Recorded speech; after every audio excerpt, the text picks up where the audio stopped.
Bonjour à tous et bienvenue dans ce nouveau preview avant la Coupe du Monde 2022. Aujourd'hui, on s'intéresse au groupe D, au groupe de la France. Et pour m'accompagner, je suis avec le petit prince d'11e art, celui qu'on appelle en Italie du Nord Il Piccolino Principe. Zach, comment ça va Zach ? Bah écoute, ça va très bien. Merci pour cette petite présentation qui fait plaisir. C'est toujours sympa. Ouais, c'est tout à fait normal, on rend à César ce qui lui appartient. On va s'intéresser du coup aujourd'hui exceptionnellement à seulement 3 équipes du groupe parce que l'équipe de France fera l'objet d'un épisode spécial qui sortira normalement le 19, juste avant du coup le démarrage de cette Coupe du Monde. Donc la première équipe à laquelle on va s'intéresser, c'est le premier adversaire des Bleus et c'est l'Australie. C'est une sélection dont on connaît pas grand-chose. Enfin, pour ma part, je connais pas grand-chose de cette sélection. Ils étaient absents de la dernière Coupe du Monde. À part le gardien Matthew Ryan qui a fait les beaux jours de Brighton, je connais pas grand monde. Je sais pas, Zach, ce que t'en penses. Est-ce qu'ils peuvent créer la surprise ? Est-ce que tu as des petites informations à ce sujet ?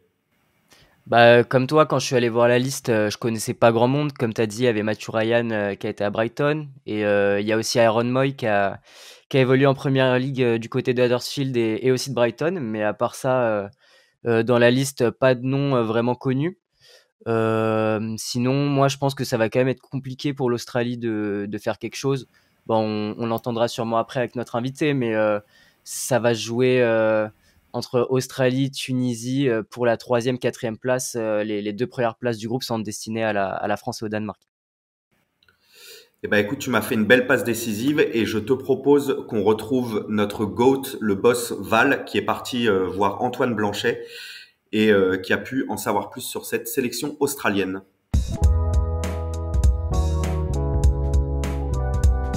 Là, je suis avec Antoine aujourd'hui. Antoine, est-ce que tu peux nous dire un petit peu dans quelle dynamique est l'Australie depuis la dernière fois qu'on les a rencontrés à la Coupe du Monde en 2018? Alors, l'Australie, c'est assez, on va dire, endurant à parler parce que entre 2018 et donc on va jouer prochainement. Pour moi, ça s'est affaibli grandement. On va pas avoir une métamorphose du match d'entrée, ça va globalement être la même chose.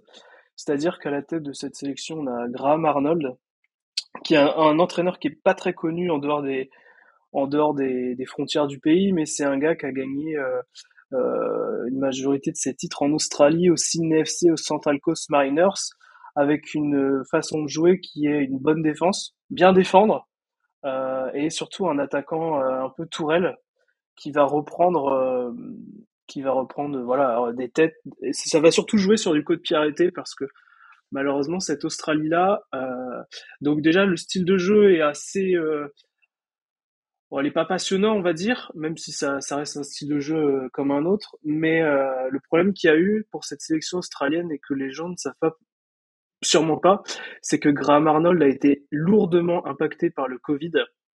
C'est-à-dire qu'il y a eu plusieurs tours de qualification pour l'Australie et il a dû faire un temps sans ses joueurs du championnat national, un temps sans des joueurs du championnat d'Europe, bah ceux qui jouent en Europe du moins, un temps pas ceux qui jouent en Asie. C'est-à-dire que par exemple Aaron Moy à un moment donné, donc là il joue au Celtic, mais avant il jouait en Chine, donc lui on l'a pas vu du tout. Il y avait quelques joueurs qui étaient au Japon comme Mitchell Langerhans et Adam Taggart. Bon bah ils sont pas pris dans la liste finale, mais c'était des candidats à la liste. Et donc du coup, bah, c'est aussi un problème pour lui, c'est que bah, il a pas pu se dire j'ai 11 joueurs et après je vais peut-être en mettre un parce qu'il a vraiment explosé, il va m'apporter un plus.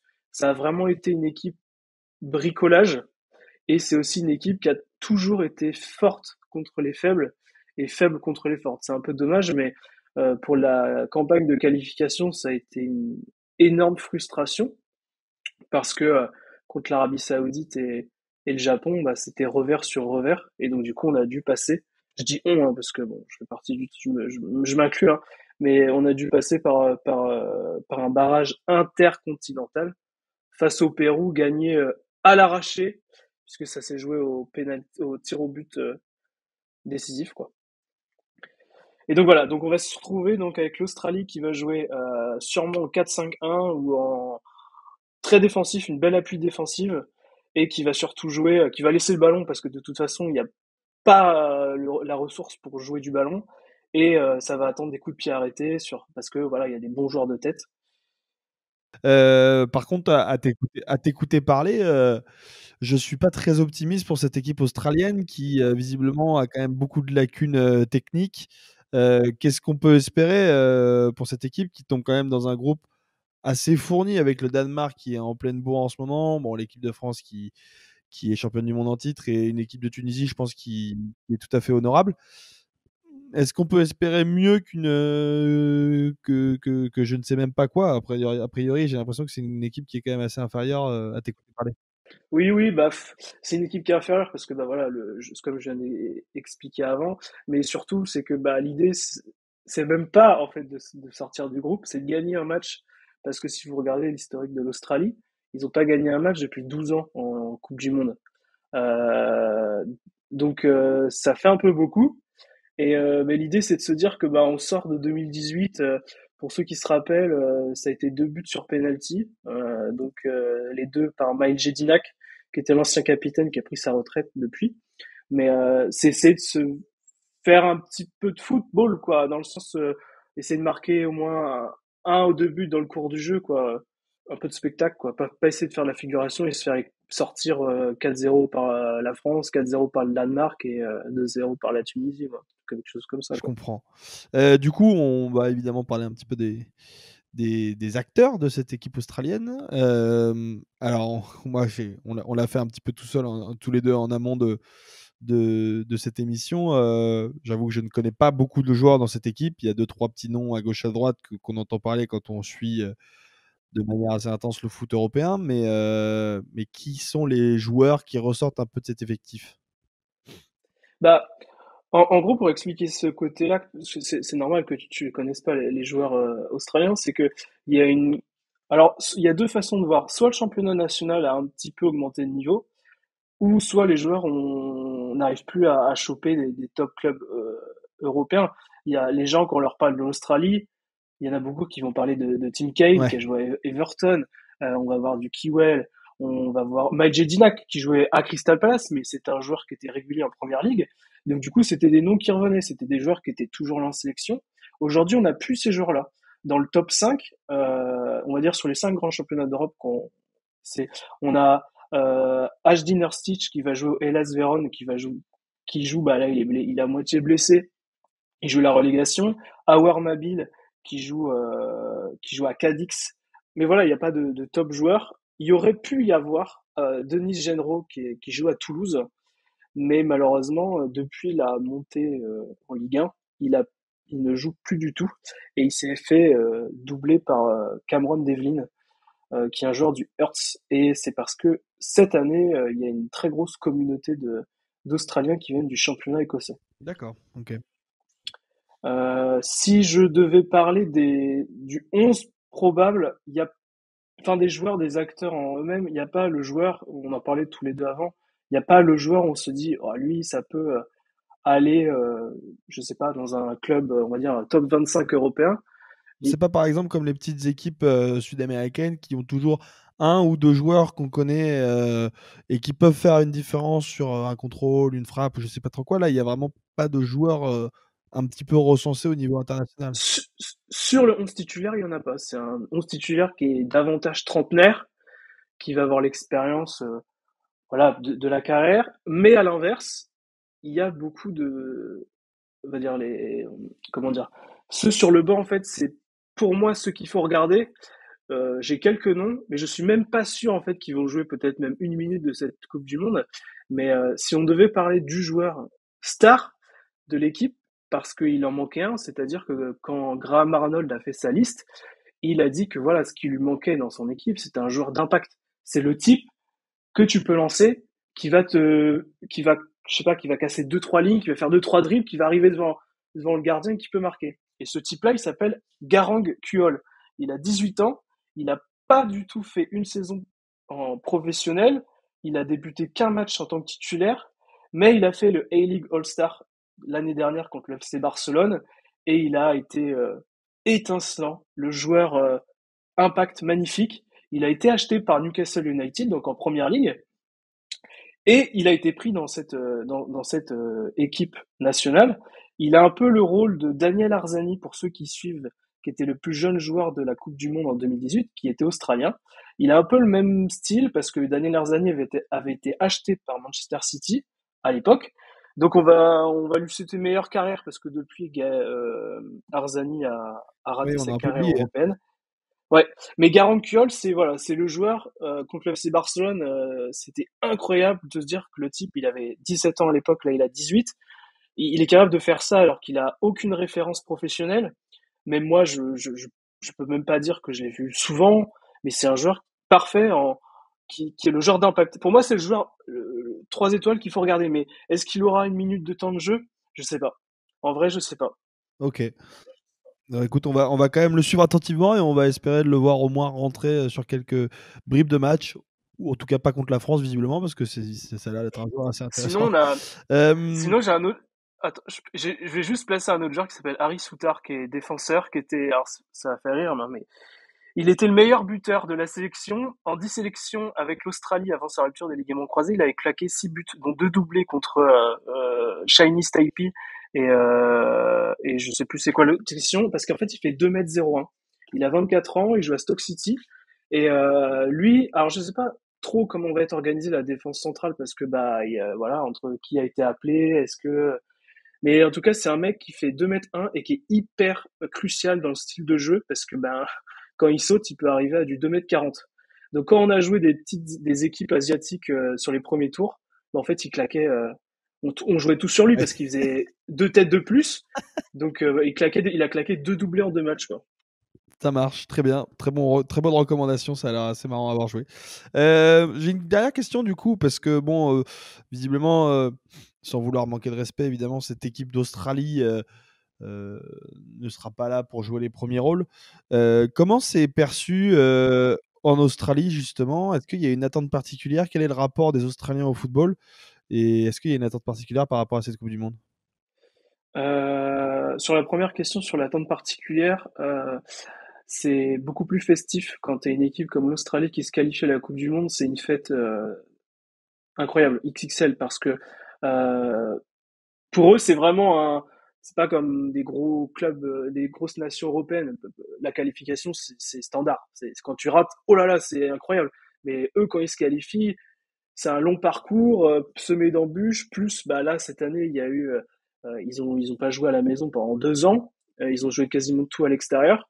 Donc ça a été excellent, surtout que on en parle encore aujourd'hui du dernier match de qualification contre le Pérou. Mais c'est une fête, c'est une excellente fête.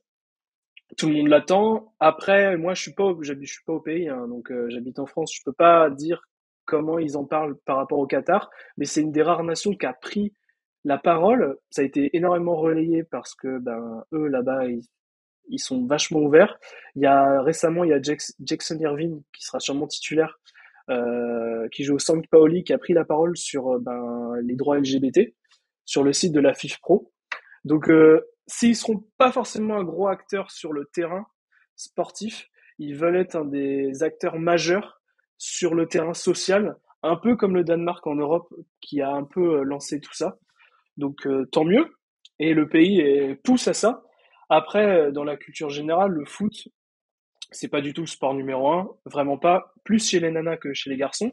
Mais chez les garçons, ça pousse parce qu'en fait, la nouvelle génération, et là je cite le ministère des Sports, c'est le sport numéro 1, vraiment, c'est-à-dire que la prochaine génération, donc entre 2005 et là, ces garçons-là vont jouer que au football en fait, ils se mondialisent. De toute façon, il y a juste à regarder les campagnes de pré-saison, tous les clubs de première ligue viennent en Australie parce que c'est un marché à avoir et le foot national se développe de plus en plus. Très bien, bon écoute, on va suivre cette équipe australienne quoi qu'il arrive, parce qu'évidemment elle est dans le groupe de la France, et puis on espère quand même qu'elle pourra évidemment se dépatouiller pour essayer de remporter un match dans cette compétition. Merci beaucoup en tout cas Antoine d'avoir pris un peu de temps pour répondre à nos questions sur les Socceroos, comme on les appelle. Merci pour l'invitation Valentin.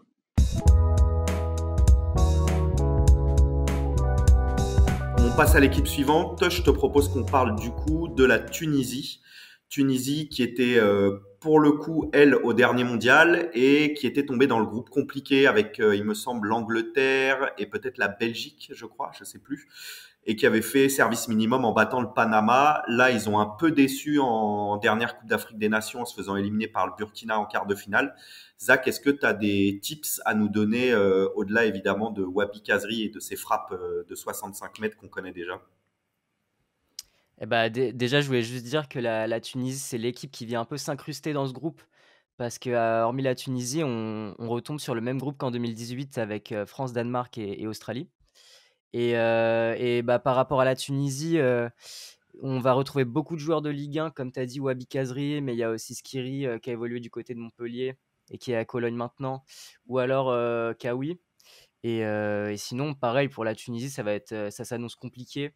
On pourra, surveiller de près, la pépite quand même, Hannibal Mejbri, qui est prêté par United. Mais sinon pareil, ça va être surtout faire bonne figure. Une qualif ça semble, quand même, difficile donc à voir. On sait jamais, il y aura peut-être une surprise mais à part ça, ce sera pareil que pour l'Australie. Ouais, et on les attend un peu sur le côté beau jeu. Moi, j'avoue que c'est une équipe qui, quand elle veut, est capable de régaler balle au pied. Et j'avoue que face à des blocs plus denses comme l'Australie, j'aimerais bien voir ça. Du coup, même principe, je te propose, pardon, que cette fois on retrouve Alex, ce fier Alex qui entre deux parties de belote est parti voir Sofiane du site Etachkila et qui a du coup analysé la probabilité de la Tunisie dans cette Coupe du Monde.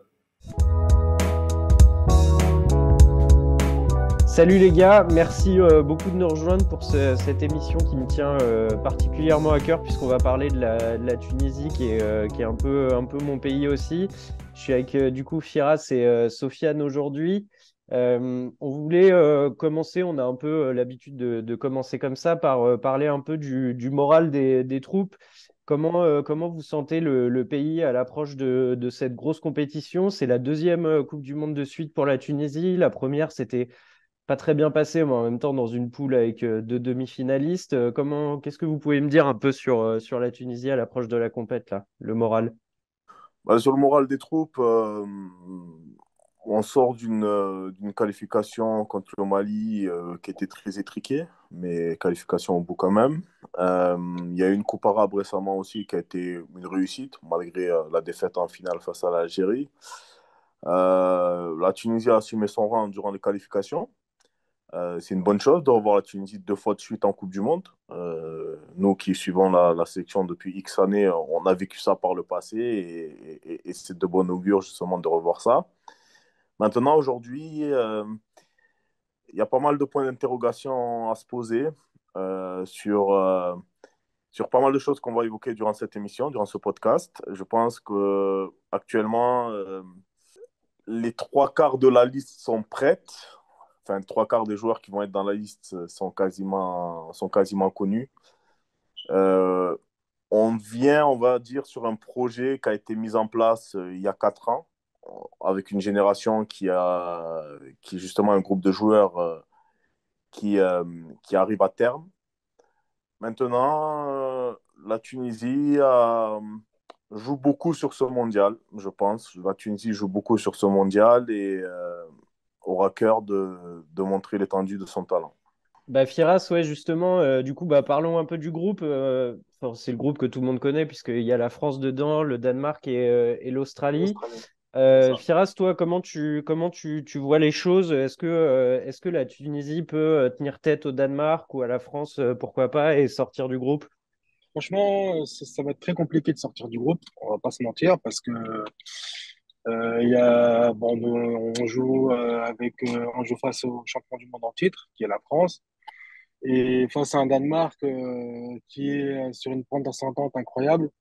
Et pour avoir analysé la liste du Danemark et avoir revu certains de leurs derniers matchs, notamment, on se rend compte qu'ils sont sur une génération là, qui est en train de tout exploser, une des meilleures générations de leur histoire.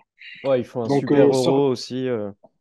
ouais, c'est ça en fait. Et quand on voit l'âge des joueurs, ils arrivent quasiment tous à leur maturité. Je pas envie d'utiliser les termes prime, hein, mais ils arrivent tous voilà, au pic de leur carrière.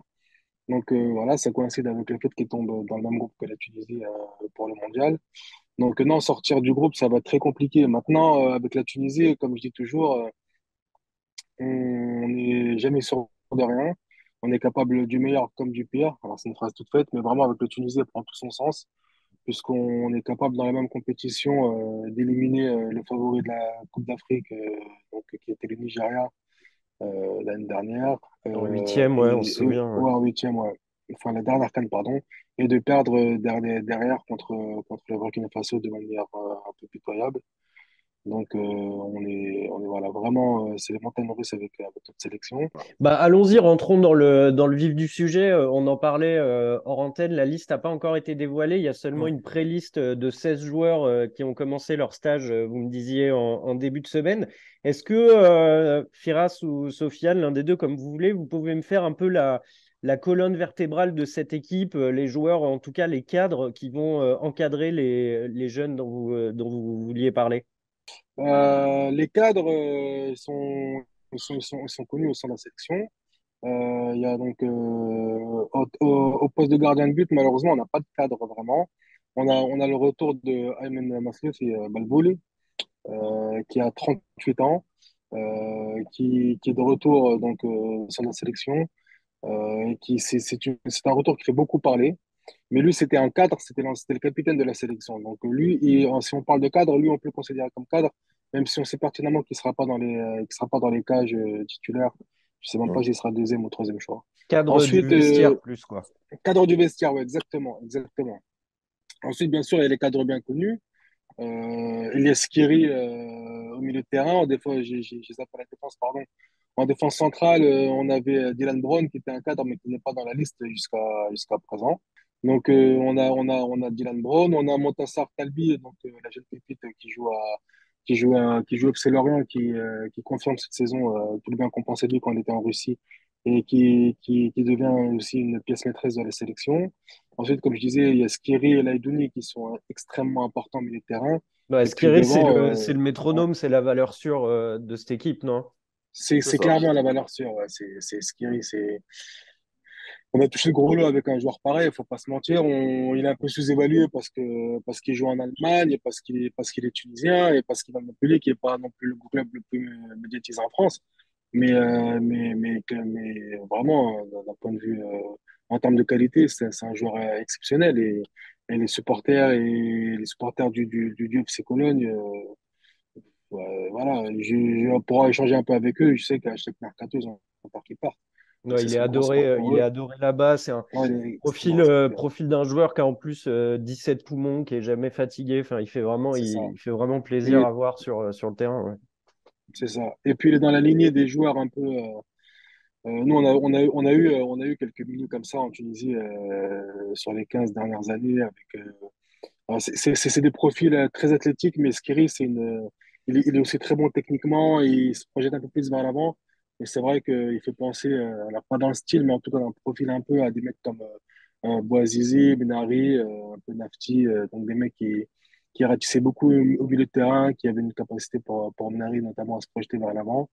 Et c'est vrai qu'on n'avait pas trop de joueurs de ce profil-là dernièrement, donc il fait énormément de bien à la sélection. Et bien sûr, devant, il y a Msekni et l'infatigable Wadi Kazri, qui est pour moi le cadre de la sélection avec Skiri, franchement. Voilà, après, je sais pas si ce soit d'autres noms en tête, mais Non, non, non, non, sur l'ossature, on est bien d'accord. Bon, sur l'ossature, comme on a dit, Bah, est-ce que tu peux nous parler des jeunes, du coup, des mecs qu'on attend pas forcément? Alors, on parle beaucoup de Hannibal. Mejbri. Comment? Ouais, c'est ça, Mejbri. Ouais, on parle beaucoup de Mejbri. C'est un peu le joueur qui est le plus attendu, la star. Enfin, qu'est-ce que vous pensez de ce joueur? Parce qu'on l'avait vu à la CAN assez décevant. Est-ce que déjà il a réussi à se canaliser un peu et à exploiter mieux son potentiel? alors, c'est très bonne question. Honnêtement, il est encore en phase d'apprentissage sur ce volet-là. On va pas se mentir. C'est un jeune joueur, il a 19 ans. Il faut pas l'oublier. Il a eu une surmédiatisation depuis son plus jeune âge, depuis qu'il a 10 ans au PFC. Il faut remettre les choses dans son contexte. Il y a eu ce gros transfert aussi qui a été fait de Monaco à Manchester United. Aujourd'hui, il est prêt à Birmingham en Championship. Je crois que ça a été le meilleur des choix pour lui. honnêtement, dans un très bon club de Birmingham, qui a connu deux Tunisiens par le passé, donc Radi Jaidi et Mehdi Nafti, comme deux légendes du football tunisien.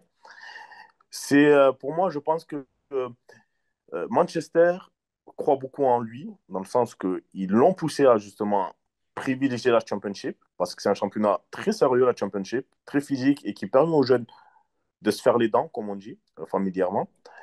Maintenant, je pense que pour moi, euh, Hannibal Mejbri, il est dans le bon état d'esprit.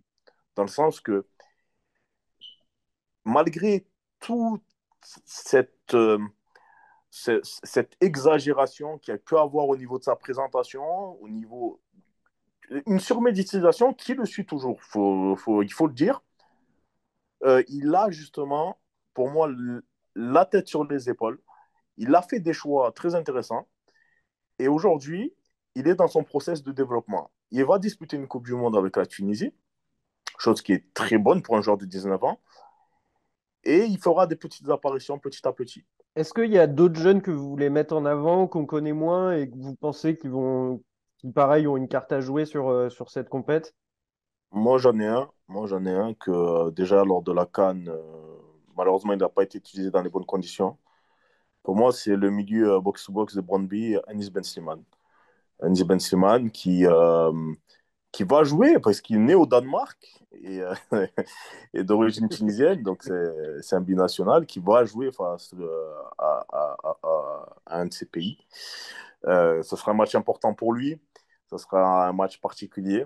Et justement, je pense que Anis Ben Slimane, lors de ce mondial, il a beaucoup à jouer parce qu'il a vraiment un talent assez monstrueux. Il a une belle frappe de balle.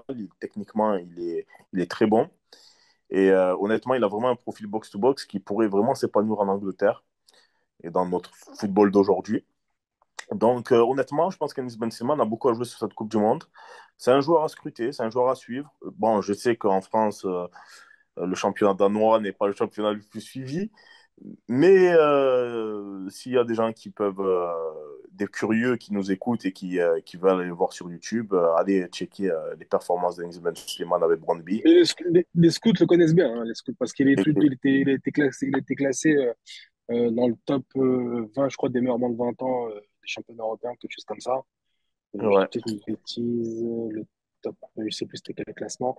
Mais les scouts le connaissent très très bien.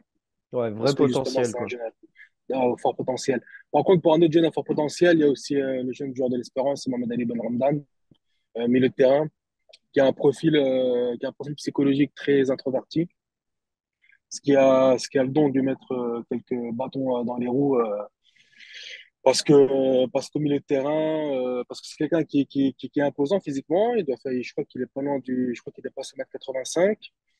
Il est très grand, il a une très bonne frappe de balle, très bonne technique, mais c'est vrai qu'il est un peu timide au sein du groupe et ça joue pas forcément en sa faveur. Et du coup, maintenant, merci les gars, hein, c'est hyper complet, c'est vraiment cool de vous écouter. Maintenant qu'on sait tout ça, moi je vais vous demander de vous mouiller un peu, chacun votre tour. Elle va faire quoi la Tunisie dans ce groupe? Honnêtement, euh, pour avoir vu les trois autres équipes plusieurs fois ces derniers mois, à moins d'un exploit lors du premier match, c'était qu'en 2018 aussi, Alex, hein, mais à moins d'un exploit au premier match, je ne vois pas la Tunisie passer le premier tour. Par contre, si la Tunisie réalise un exploit lors du premier match et qu'elle enchaîne derrière avec, on va dire que avec une belle concentration, avec ne pas s'enflammer face à l'Australie et jouer le jeu qu'elle joue, la Tunisie créera l'exploit et se qualifiera pour la première fois pour le deuxième tour. Mais je dis bien, parce que ça va être très écouté cette émission, mais si elle fait un exploit contre le Danemark, je précise, hein, je précise. C'est bien clair. Et s'il n'y a pas d'exploit, ben, ce sera comme d'habitude au premier tour. Voilà. Je tiens juste à préciser aussi, parce qu'il faut prendre d'énormes pincettes hein, quand on traite de ce sujet-là. Euh, donc, on parle de pronostic et pas de souhait. C'est pas Ouais, pareil. ouais, là on est vraiment, c'est si Voilà. tu dois parier de l'argent, quoi. C'est pas ce Voilà. que tu veux, ouais. Si on n'est pas impliqué émotionnellement, Exactement. je ne vois pas, froidement, je vois pas la Tunisie passer. Hmm. parce on est face à deux des meilleures équipes européennes, clairement. Et encore une fois, on snob un peu l'Australie parce qu'enfin, on donne l'impression de snobber l'Australie, mais c'est parce que c'est pas du tout notre souci. Aujourd'hui, face à l'Australie, voilà, on peut la regarder dans les yeux. Maintenant, France et Danemark, c'est clairement deux des meilleures nations européennes en ce moment. Donc, ce ne serait pas infamant de finir troisième ou quatrième. Tout dépendra du contenu du match. Bon, merci beaucoup les gars, franchement c'était un super moment. Évidemment on va regarder les matchs de la Tunisie attentivement. Moi je sais que j'ai toute la famille sur le coup aussi là-bas, donc ils vont pas me rater évidemment s'il se passe quelque chose. Et en vrai, toujours beaucoup d'affection pour cette Et équipe. juste, Alex, je me permets de te couper, excuse-moi, juste précisons pour un peu un petit point culture foot. La Tunisie est la première équipe africaine à avoir gagné un match en Coupe du Monde en 1978 face au Mexique, 3 buts à 1. La Coupe du Monde était en Argentine. Et ça, il faut le dire, il faut le C'est répéter une des parce que plus belles pour nous, générations du foot tunisien. voilà, pour nous, c'est une très grande fierté d'avoir fait ça, vraiment. Bah, t'as bien raison et on va se quitter là-dessus. Merci beaucoup les gars et bah, j'espère qu'on aura l'occasion de refaire un truc ensemble pour un autre format. On reste en contact. Merci beaucoup. Ça marche. Merci, Alex. Merci, Alex. Ok Zach, on se retrouve pour la dernière équipe du coup avec le Danemark. C'est probablement l'adversaire qu'on redoute le plus dans ce groupe côté français. On le rappelle, ils font demi-finale au dernier Euro et honnêtement, ça jouait vraiment, vraiment bien. En plus de ça, ça a été l'équipe avec le capital sympathique qu'on connaît. Ils ont eu l'affaire Eriksen, on a cru qu'il nous quittait définitivement. Il est de retour aujourd'hui à la Coupe du Monde. En plus de ça, le sélectionneur a décidé de ne communiquer que 21 joueurs en expliquant qu'il y avait 5 places disponibles. Donc on voit qu'il y a certains absents. Moi, je pense à Youssouf Poulsen, qui est un attaquant qui se blesse beaucoup, mais que j'aime énormément du côté de Leipzig. Il y a aussi le défenseur Vestergaard qui avait fait les beaux jours de Southampton pendant plusieurs années, qui joue maintenant à Leicester. Zach, qu'est-ce que tu en penses du Danemark? Moi, je les vois même aller plus loin qu'un huitième de finale. Je t'écoute sur le sujet. Qu'est-ce que tu as à nous dire dessus? Déjà à voir si le Danemark finira pas premier de la poule, parce que quand on voit qu'ils ont battu 2 fois l'équipe de France en Ligue des Nations, on peut sérieusement se dire que la France est pas du tout sûre de gagner ce match et que la lutte pour la première place va être serrée.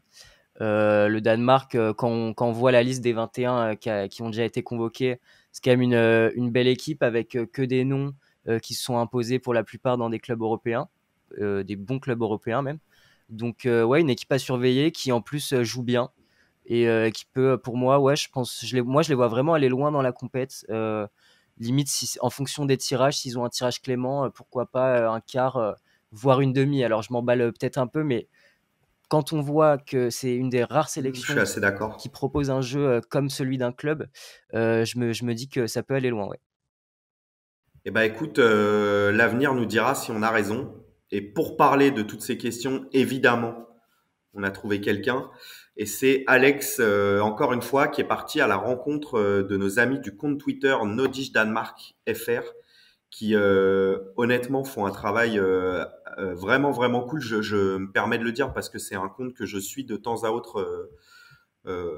Car ce football m'intéresse et du coup je voulais les féliciter avant même ce petit entretien pour leur travail.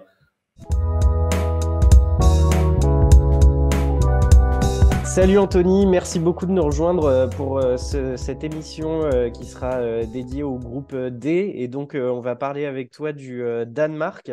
Le Danemark qu'on a quitté sur de très bons souvenirs avec un euro magnifique. C'était vraiment l'équipe chouchou du tournoi. Quel est le moral au Danemark et comment on aborde cette compétition? Bonjour. Eh bien, oui, le moral, on va dire, est au beau fixe, puisque, comme tu l'as dit, l'Euro a été très, très réussi, puisque une place de demi-finaliste, c'était au-dessus, on va dire, de l'objectif prévu, qui était plutôt, on va dire, le quart de finale pour le Danemark. Souvent, c'est le quart de finale où le Danemark bloque. Là, ils ont réussi à aller en demi-finale et c'était pas loin non plus pour aller en finale. Donc là, le moral il est vraiment au beau fixe. L'entraîneur, enfin le sélectionneur qui est arrivé en 2020, Casper Hjulmand, a vraiment réussi à redonner un coup de neuf à la sélection qui qui, on va dire, stagnait un petit peu sur les dernières compétitions. Voilà, il a changé de système par rapport au sélectionneur d'avant et il a vraiment trouvé une équipe type. C'est vraiment un groupe, euh, un groupe costaud, homogène et avec un bon état d'esprit. Et du coup, bah, ça a permis de faire un bon Euro. Là, ils ont enchaîné avec une Ligue des Nations plutôt correcte puisque bon, ils seront devancés finalement par la Croatie, mais au final, ils sont arrivés bah, devant la France. Et donc, bah, ils préparent la Coupe du Monde de la meilleure des façons. À quoi il faut s'attendre? Est-ce qu'on va retrouver un Danemark aussi séduisant, avec un jeu vraiment porté sur l'offensif? Est-ce qu'il y a eu, alors on les a vus un peu contre la France, comme tu disais, mais l'ossature n'a pas bougé. Qu'est-ce qu'on va retrouver contre la Tunisie? On va partir toujours normalement sur le même système. Une défense à 3, un piston de chaque côté, deux milieux défensifs et après deux milieux excentrés sur les côtés et une pointe devant. Donc on devrait rester sur ça. Et voilà, il n'y a pas de gros, il y a pas de gros absents, il y a pas de grosses blessures. Le seul absent notable pour l'instant dans la liste qu'on a l'habitude de voir et qui n'est pas dans la liste pour l'instant, c'est Poulsen, Youssouf Poulsen, qui n'est pas dans la liste, mais je crois il me semble qu'il était blessé ou il revient de blessure, donc c'est peut-être pour ça qu'il n'y est pas encore. Mais sinon, tous les principaux sont là, hein. Tous les principaux joueurs sont là. Donc on Et, devrait avoir le même. Voilà, de toute façon, le sélectionneur va pas changer il va pas changer de système. Alors, il peut changer de système, mais en tout cas de philosophie, je pense pas qu'il change. Ça sera toujours un 3 voilà, un 3-5-2 ou un 3-2-2-2-1, ou alors un 4-3-3, si des fois il décide de passer à 4 derrière sur certains matchs peut-être plus importants, ou des adversaires plus coriaces pour renforcer le milieu avec un milieu à 3. Mais en tout cas, la philosophie, ça va pas bouger. Parce que ça a réussi comme ça pour l'instant, donc il n'y a pas de raison de changer. Bah carrément, on se souvient il y a beaucoup de joueurs qui nous ont marqué dans cette compète. Moi personnellement, c'est Melle et Damsgaard que je garde vraiment en tête. Et ce qui Mhm. est rigolo, c'est qu'on s'attendait vraiment à ce qu'ils explosent en club après. Et finalement, j'ai envie de te dire, d'habitude, tu sais, on demande où en sont les joueurs dans leur club, comment ils évoluent. En fait, avec le Danemark, j'ai l'impression, et tu me contredis si je me trompe, j'ai l'impression qu'on n'a même pas besoin de se demander parce que tu sais que dès qu'ils enfilent le maillot, de toute façon ils seront bons. Schmeichel, il a beau être pas bon avec Nice, il met le maillot, il est monstrueux. Damsgaard, il joue pas trop, je crois qu'il est en Italie, si je dis pas de bêtises, et pourtant, dès qu'il enfile le maillot, pareil, il est monstrueux. Mais on s'attendait à ce qu'il explose, et finalement, bon, c'est pas, il n'y a pas de condamnation, hein, il y arrivera très certainement à l'avenir, mais qu'est-ce que tu penses de tout ça? Non, mais c'est vrai que c'est un peu ça. C'est vrai alors, en sélection, voilà, quand ils se retrouvent tous en sélection, là, le système est bien rodé. Je pense qu'ils savent tous ce qu'ils ont à faire. Ils ont chacun un rôle bien précis. Et du coup, c'est vrai que ça tourne bien. Après, en club, souvent les joueurs danois, alors, ils partent jeunes du Danemark. Enfin, voilà, souvent les clubs viennent les chercher, comme Damsgaard, comme Skovlsen, comme Wind. Du coup, il y a un gap souvent à passer entre le championnat du Danemark, qui est quand même un championnat de deuxième niveau, et tout de suite, ils sont propulsés dans des clubs assez importants, que ce soit l'Atalanta ou des choses comme ça. Et là, c'est vrai que alors, le gap est un peu grand à passer. Soit ils reviennent au pays quelques saisons plus tard, ou ils redescendent d'un niveau. Là, ils passent beaucoup par le championnat belge en ce moment aussi. C'est une passerelle qui se fait beaucoup. À un moment donné, alors, c'est encore les Pays-Bas, hein. Le Pays-Bas, c'était vraiment un point de passage pour aller plus loin après en Espagne, en Italie. Et maintenant, c'est Pays-Bas et surtout Belgique en ce moment. Il y a beaucoup de transferts qui se font vers la Belgique. Donc, effectivement, ils ont un peu de mal à se trouver leur place dans les grands clubs. Après, c'est des jeunes joueurs, donc ça peut venir. Mais il y en a qui souvent des joueurs plus âgés qui repassent par la case, voilà, ils reviennent c'est généralement à Copenhague pour jouer un petit peu parce qu'ils ont du mal, c'est vrai, à s'exporter. C'est que le, Ouais, le joueur puis. danois, il se vend bien, mais après, il a peut-être du mal à s'acclimater à Hmm. d'autres pôles. En fait, ce qu'on retient, je trouve, avec la sélection danoise, c'est quand même qu'il y a une vraie philosophie, il y a une volonté d'exploiter 100% du potentiel de l'équipe. Est-ce que tu peux nous parler un peu du coach qui est un nom pas très ronflant, mais pourtant qui a réussi à créer une équipe qui est tellement plaisante à voir jouer. Enfin, vraiment, pendant l'Euro avec l'Italie, et moi, je la mets au-dessus de l'Italie en termes de jeu, c'était la plus belle équipe à voir, quoi. C'est vrai qu'il a une philosophie de jeu plutôt portée sur l'offensive. Et c'est vrai que c'était un vrai changement avec le sélectionneur d'avant, qui était quelqu'un de l'ancienne génération et qui était plus voilà, sur une solide défense, qui est toujours le cas, puisque là, pendant les qualifs de la Coupe du Monde, ils ont pris que 3 buts seulement sur les 10 matchs de qualif. Bon, après, ils n'avaient pas un groupe de qualification très, très, très relevé, mais voilà. Donc, toujours une défense costaud, mais en exploitant un potentiel offensif avec voilà, Damsgaard, Skovelsen, Dolberg, Skov, Robert Skov, Lindström, voilà, des joueurs offensifs qui ont beaucoup de talent. Avec un Højbjerg au milieu de terrain qui régale aussi. Voilà, je pense que Højbjerg, c'est pas le plus connu, même si en jouant à Tottenham là, avec la Ligue des Champions, et en plus là, bon, il est dans le groupe de Marseille, donc en France, peut-être qu'on l'a un petit peu découvert. Ouais, ouais, je te confirme. Et, Je suis supporter de l'OM. Je le connaissais, hein, mais je l'ai bien vu, ah, quoi. désolé.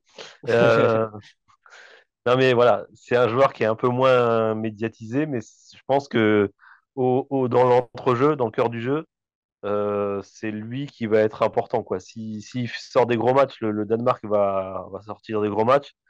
Et s'il est un peu plus moyen, bah, ça, je crois, s'en ressortira aussi. Je pense que c'est vraiment la clé, une des clés en tout cas importantes dans ce que va faire la sélection là, à la Coupe du Monde.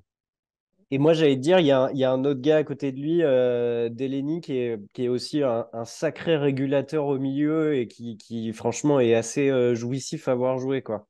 Oui, alors Delaney, lui, par contre, en sélection, bon, voilà, comme un peu tous les autres joueurs, en sélection, il arrive toujours à plus ou moins se mettre au niveau, mais lui, il a un peu plus de mal en club, hein. Il a changé pas mal de clubs en partant de Copenhague. Maintenant, il y a trois ou quatre saisons. Il est passé par Dortmund, il est passé là, il a vite passé à Séville, mais je crois qu'à Séville, bah là, à la fin du mercato, je crois qu'il a même failli repartir, pourquoi pas à Copenhague. Enfin, il était vraiment proche de partir de Séville parce qu'il n'est pas du tout titulaire, il me semble, là-bas. Donc, oui, effectivement, après, au milieu, c'est de toute façon, s'il joue à deux milieux, si c'est l'option avec trois défenseurs, deux pistons et deux milieux, les deux milieux, ça sera sûrement Højbjerg et Delaney ou Højbjerg et Eriksen, parce qu'Eriksen peut jouer aussi un peu à ce niveau-là, mais ça va jouer, voilà, ça sera ces trois-là de toute façon. Enfin, ça jouera entre ces trois-là. Bah justement, est-ce que tu peux un peu nous... évidemment, c'est peut-être la grosse star de l'équipe, surtout avec l'histoire qu'il a traversée pendant l'Euro, Eriksen, qui revient à un très bon niveau et qui est de retour dans l'équipe. Comment est-ce qu'il a été bon, réadapté? On imagine, enfin, ce mec pue le football, donc j'imagine qu'il s'est réadapté très vite à l'équipe. Mais qu'est-ce que son histoire a apporté au groupe? Bah, je pense que enfin, avec cette histoire, ça a renforcé encore plus le. Après, on peut pas savoir ce qui s'est passé ou ce qui serait passé, mais peut-être que l'événement qu'il y a eu au premier match de l'Euro a découlé toute la suite de l'Euro, parce qu'il y a eu voilà, une unité, vraiment une union, une communion entre tous les joueurs qui a fait que bah, ils ont vécu quelque chose que heureusement, enfin voilà, personne ne connaît dans sa carrière ou très peu de monde. En plus, voilà, c'était un match super médiatisé. Voilà, donc je pense que ça les a renforcés unis. Ça les a aussi appris à jouer sans Eriksen parce qu'avant, il y avait tendance à beaucoup se reposer sur lui, voire que sur lui. Tout passait sur lui et d'autres joueurs, bah, du coup, ne faisaient peut-être moins d'efforts. Je sais pas si on peut dire ça. Et du coup, bah, pendant tous les mois où il n'a pas été là, que ce soit sur la suite de l'Euro ou après les qualifs, bah, ils ont joué sans lui, ils ont été obligés de jouer sans lui, pardon. Et bah voilà, en fait, maintenant, c'est un plus. C'est comme si c'était une nouvelle recrue pour un club. Il vient apporter bah, voilà, tout son talent, que ça soit technique, sur les coups de pied arrêtés. Là, elle a mis un but récemment, je crois pendant la Ligue des Nations, un but assez exceptionnel. Tout son vécu, le fait d'avoir voilà, d'être passé par des grands clubs, il apporte tout ça. Donc, ça peut être que du plus par rapport à l'Euro, au dernier Euro. Et du coup, ça débouche sur ma dernière question. Là, il va falloir te mouiller un peu, Anthony. Est-ce que le Danemark va finir premier de son groupe? Je, je pense. Enfin, c'est vraiment ça. Alors, ça va pas jouer à grand chose. Voilà, le deuxième. Là, en plus, le match contre la France, c'est le deuxième match. Il y a vraiment, c'est vraiment je vais pas dire du 50-50 avec la France, mais il y a vraiment une grande chance qu'il termine premier. Ça va sûrement jouer sur les autres matchs d'ailleurs, peut-être à la différence de but, mais c'est possible qu'on ait la France et pourquoi pas le Danemark à 7 points et après ça joue sur. Ouais, et c'est vraiment possible qu'ils terminent premier. Je pense que ce serait même mieux pour eux qu'ils terminent premier pour partir dans un tableau peut-être plus facile déjà dès les huitièmes de finale. Ouais, c'est Mais clair. oui, de toute façon, alors, je pense que dans les médias comme ça, ils placeront toujours la France, enfin, vu du Danemark, ils placent bien sûr la France en position de favorite, de favori. Mais voilà, ils sont plutôt confiants et voilà, je pense qu'ils visent au moins le quart de finale, quoi. Moins d'un quart de finale, ça serait peut-être un échec. Ok, bah écoute, j'ai envie de te dire qu'on découvrira ça contre la Tunisie au premier match. Je te remercie beaucoup, Anthony. C'était super sympa d'avoir pu échanger avec toi.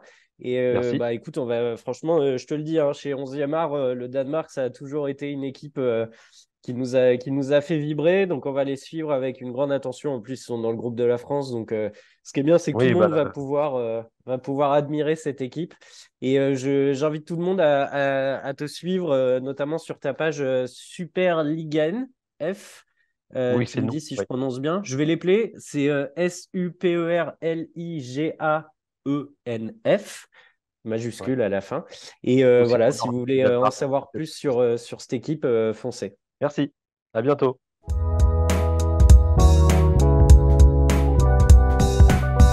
Ok Zach, on se retrouve tous les deux pour la fin de cet épisode. On a eu le droit à des avis hyper intéressants grâce à nos spécialistes et j'en profite pour les remercier encore une fois pour leur disponibilité, ainsi que nos envoyés de terrain qui feraient trembler n'importe quel journaliste d'LCI ou autre chaîne d'information en direct.